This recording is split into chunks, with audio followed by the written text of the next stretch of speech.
Hello everyone. Let me just adjust my microphone here. You might hear a little movement noise. Anyway, hello everyone. I'm making another shoutcast here, and as you can see from the map, it's going to look like a 2 versus 2, but in reality, it's a 2 versus 2 versus 2, and this is a pro game. And even better yet, you might notice from the little line at the clock here, peacetime is set to 30 minutes, so this game was played a while ago, and I remember it to be an interesting one. Again, I am playing in this game, and I really don't like doing shoutcasts of games that I play, so if you want to leave a comment on the forum or whatnot with a replay that you'd like me to shoutcast, that'd be great, because I don't like doing shoutcasts of games that I played in, because it's, especially when I know the outcome, I get less excited, and I don't know, I find it awkward to talk about myself and what I'm playing, or how I'm playing and such. But nevertheless, we'll speed it up so we don't have a hour-long shoutcast. We'll go 6 speed, since in builds are always interesting. Nobody knows the best strategy for 30-minute peacetime yet. It varies very largely on the map and how far away your iron is. We'll see a variety of them here. There's myself and Romic are in a team, and for now, obviously, we'll speed it up for now, since the beginning strategy, of course, is to get your in down in 3 or 4 quarries, probably 4, since starting Sona solo. But anyway, to our west, we have Team RG and Mulberry.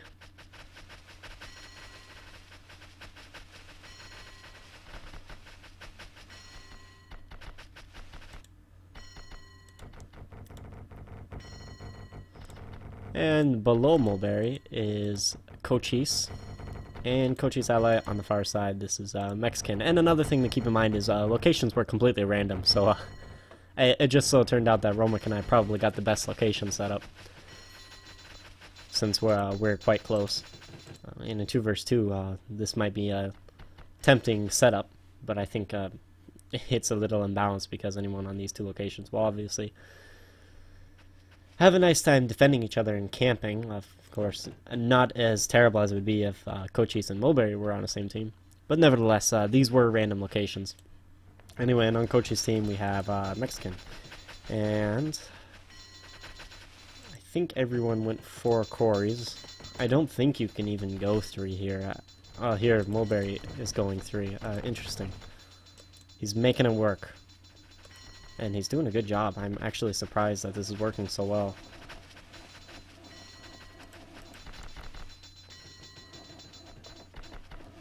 I think he'll have some problems with stones. You can already see buildings aren't getting stones, and etc. Yeah, see here, yeah, this is a problem. Not enough stones. It probably should have gone 4th quarry. I think he's the only one who chose to not do that. Mexican going with a market strategy. Probably go sell a lot of food away for, there it is, sausage timber, or tree trunks.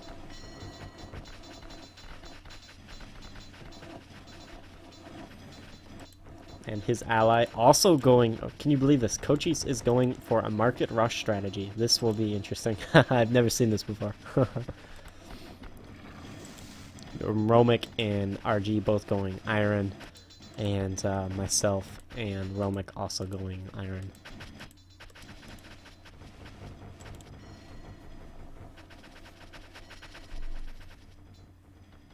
The idea of an iron strategy is to make pikemen, probably around 6 to 10 pikes, and then complement them with crossbowmen and maybe even some militia. I think I try to go for militia here, but I think the better strategy would be to go just full out iron until after peacetime, and then maybe start going some militia. As you'll see that pikemen do a very good job of defending your base in close corners against a militia rush. Militia really dissolve very quickly to pikemen. And add in a couple of crossbowmen, and militia rushes are actually surprisingly weak, even in 30-minute peacetime.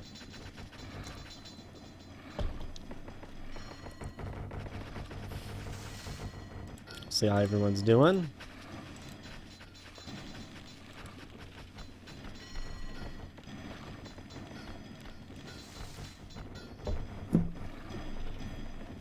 We see a tower from Mulberry. Nothing new, right? Haha. Towers are very important in this kind of gameplay, in my opinion. And I think you even see RG laying out his base in such a way that towers will fit in nicely. It's a wise decision, I think. In fact, if he could even fit a night tower here, and it would be quite nicely located. Well, actually, maybe not the best location, but it looks like a tempting spot to put a tower, but of course that iron smithy is in the way. Oh shoot.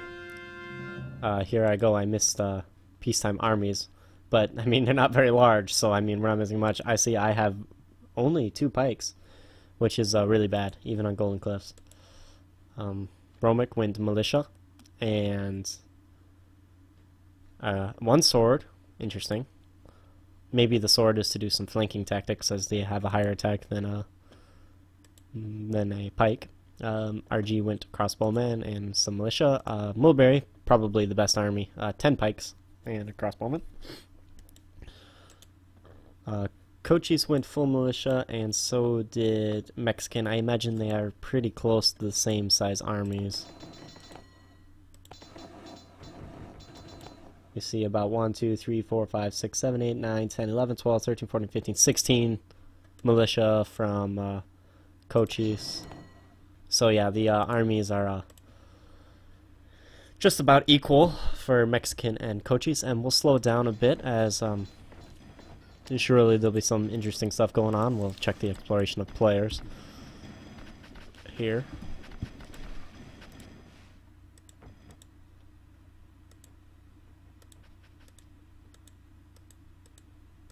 It seems like Cochise and Mexican are going to quickly try to eliminate the opposing player on this continent over here, which is a wise decision, I think. It really should have waited a little longer for Mexican's army, but it seems like they're going to get a victory there. RG just defending, so Mulberry's in a 2 versus 1 situation. Oh, he might be able to come on top of us. No, there's no chance. But you see the pikemen are doing a good job holding up against very superior numbers. And the towers here are completely covering his base, so he'll be fine. And if RG brought some soldiers down, he is too worried about defending himself from Romic and I, but nevertheless,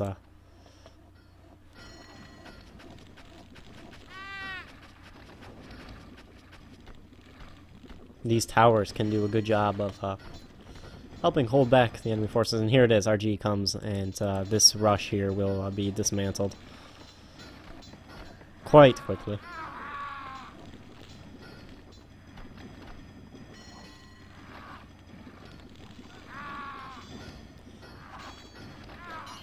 Yeah, see, the crossbowmen will just completely dismantle the armies here.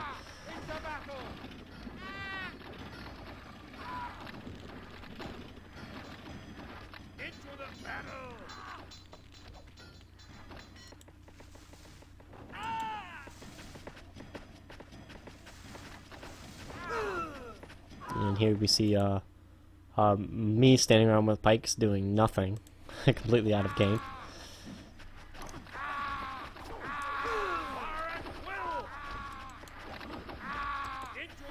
And here it is, Mexican is attacking someone while being attacked himself by a completely different faction.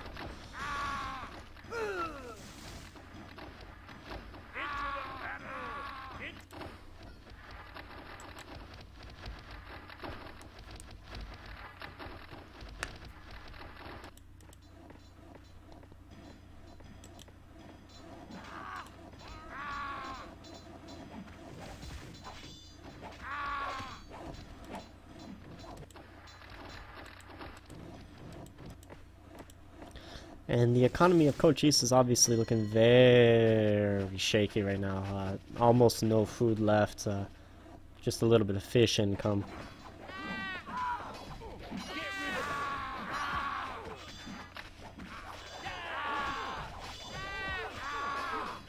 You see, the militia just cannot hold off against the pikes, even without the crossbowmen helping.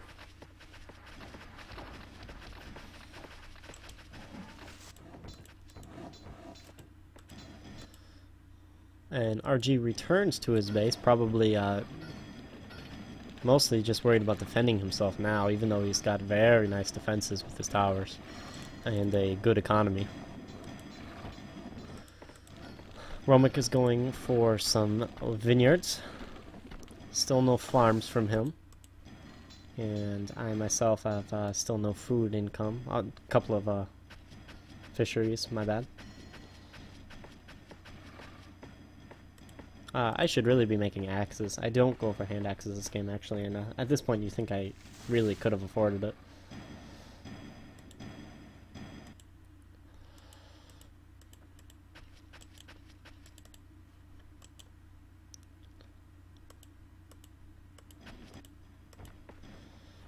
Oh, I see here. RG instead elected to go and attack, and we decided to leave Mexican alone, and you can see he does have possibility to rebuild since his schools do have gold in them.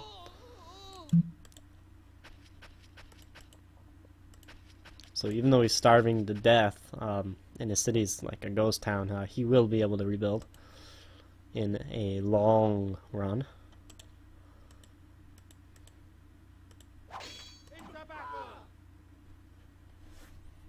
We'll speed it up a little as armies take position. Obviously, this is the only area of the map of any real interest for the moment, as Cochise and Romek.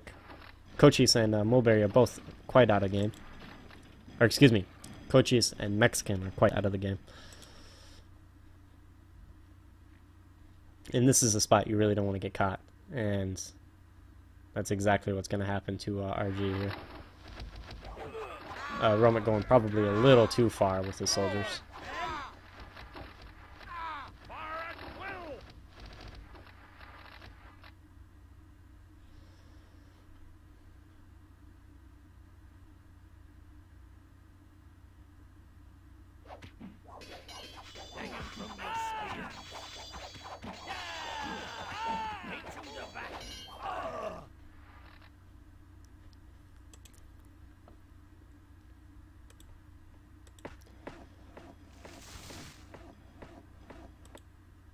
You can see Mexican is already starting to get some serfs out, so he is trying to rebuild and has some help from Cochise to aid in defending.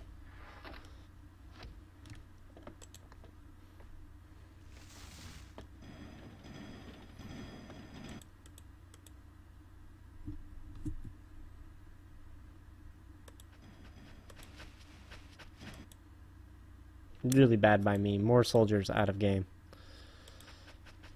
Just doing nothing.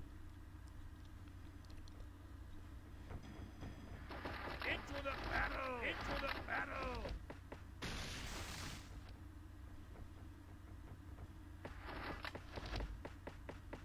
Fire! Fire at will! Oh!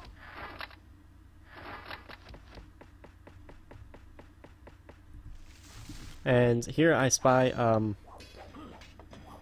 Cochise is actually trying to do more damage to Mulberry. Mulberry brings his soldiers back, so that leaves RG in a 2 versus 1, although his army is very competent with all these crossbowmen.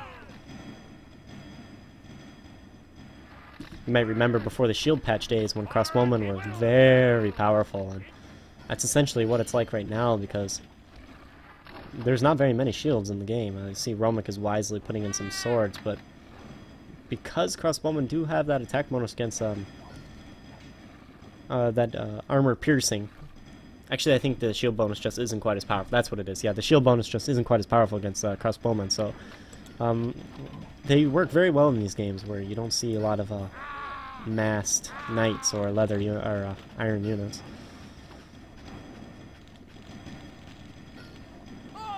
You can see RG's towers are really keeping him alive at this point.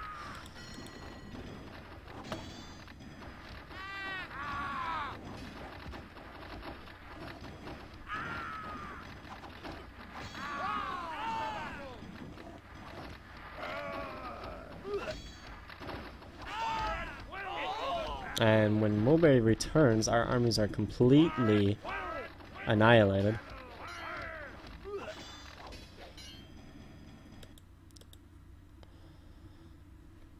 Into the battle!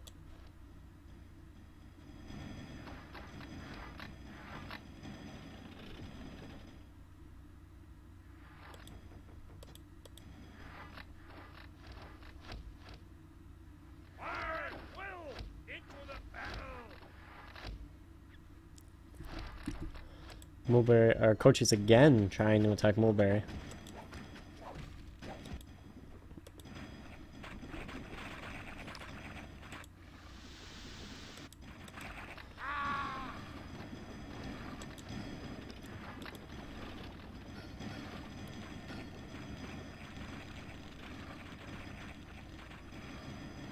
Fire! Into the battle! And here Romic's base is being Fire!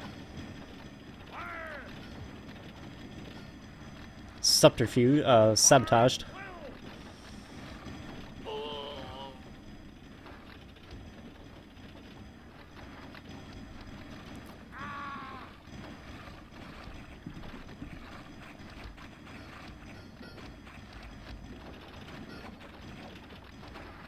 Fire at will! Fire! Into the battle! Fire at will! Fire! And hunger helping us out a little bit, I think. And their armies are turned back.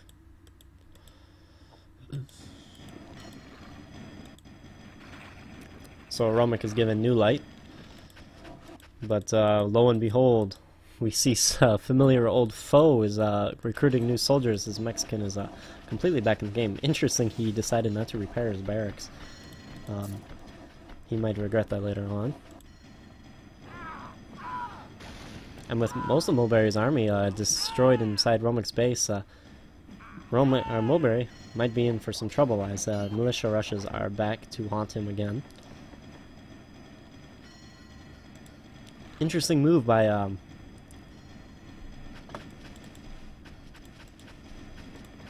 Cochise to kill the stonemasons, as he isn't able to collect any new stones, and his economy is actually suffering because of it. And this was actually, I see now, a mistake, and hard to tell that it was, by Romic and I, to attack Mexican. We should have just let him be, as he was only helping us out by defeating our enemies. But gameplay like that, just camping and letting each other fight out, that doesn't make for fun games. So it's more fun to be aggressive. And here you can see just the difference between pikes and militia. We were outnumbered 2-1 easily, and we're still able to come out on top with equal amounts, well, slightly inferior, superior amounts of crossbowmen, but still massively outnumbered in the melee perspective. We were able to come out on top of that.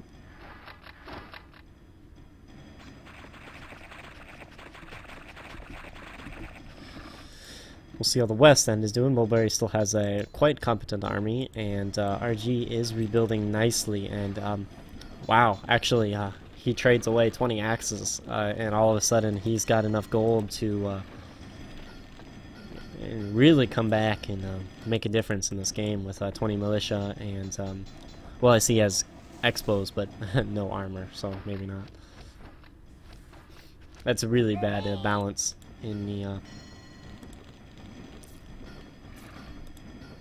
terms of weapons to armor.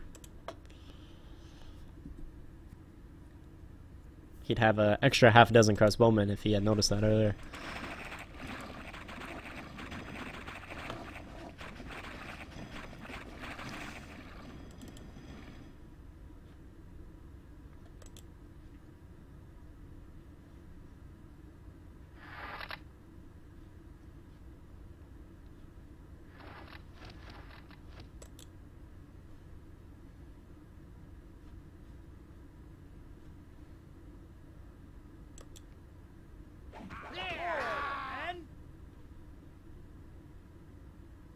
And here Mulberry and RG are once again moving encroaching on Romic's base, who has not made any additional towers to speak of.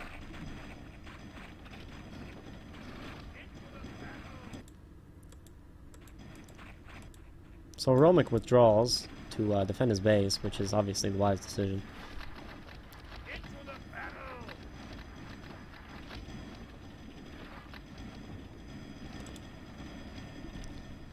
And then, of course, Cochise and Mexican decide to attack me. I have quite a nice line of towers, but it's not going to be enough to stop this force.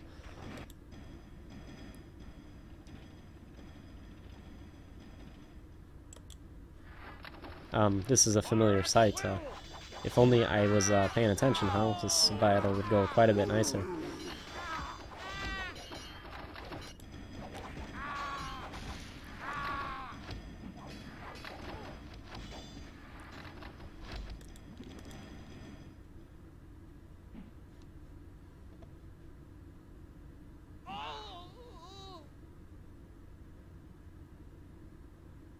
You can see here I'm just simply only paying attention to the battle in my base and not what's going on up here.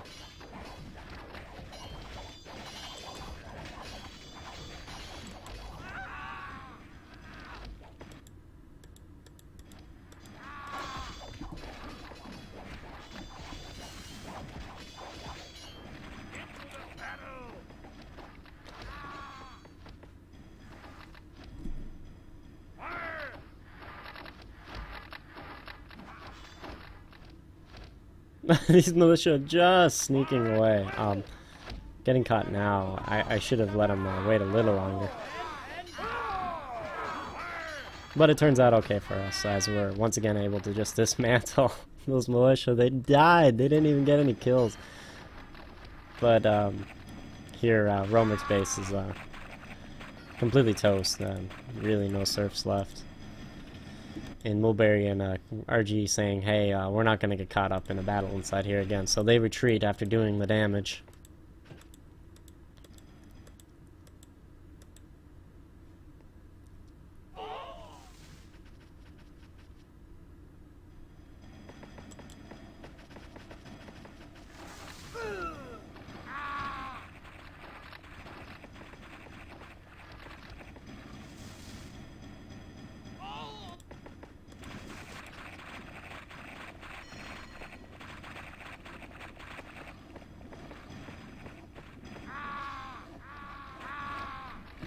And here is yet another battle inside Mexican's base.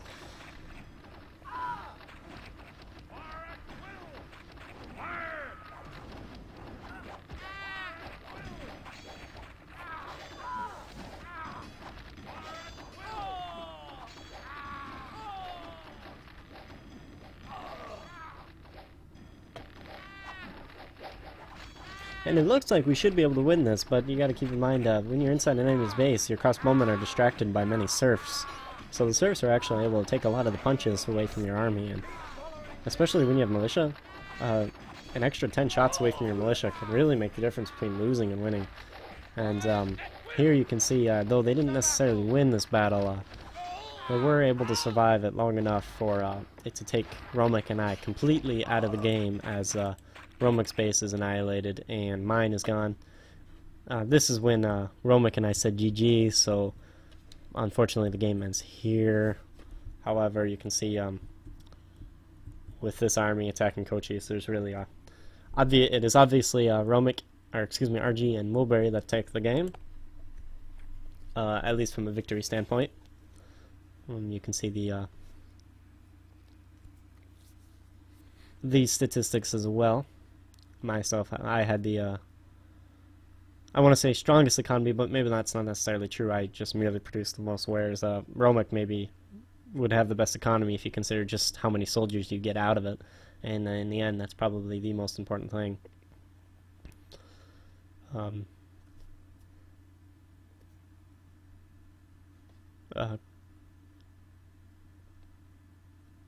Cochise making the most soldiers, though, or training the most soldiers, since his soldiers, I think he didn't produce anything except for militia that whole game. So I mean, if his soldiers only require one weapon apiece, And of course, the weapons produced is going to be quite a bit different. The ratio between Romic and Cochise.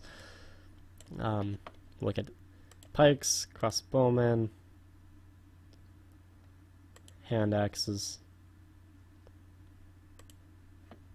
Okay, so Cochise did have some leather starting up, but didn't make iron that whole game, which is a huge mistake, I think. You know, he probably never did because his iron is just too close to Mulberry, so that would be quite a bummer in these rush games to not have access to iron,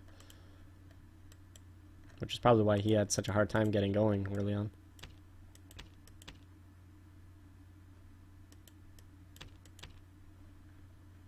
Alright, well, very well. Thank you for watching, and I hope you enjoyed. Have a nice day, and we'll see you in the next Shoutcast.